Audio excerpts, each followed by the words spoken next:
Welcome to Luca is a Billionaire, where the only thing I invest in is your answers. You start by confirming prerequisites. Both controllers signed in, a second account available, and Fortnite updated. Plug in the second controller and press the appropriate button to join.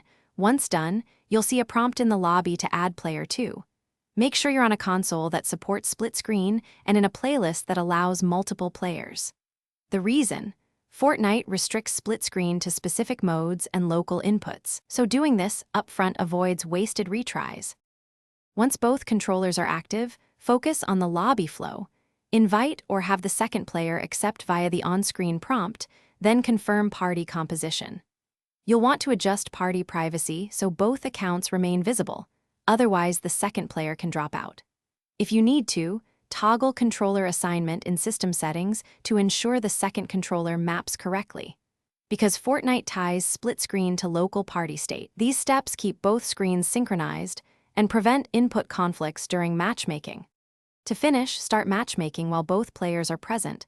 The game should automatically switch to split screen when a match loads.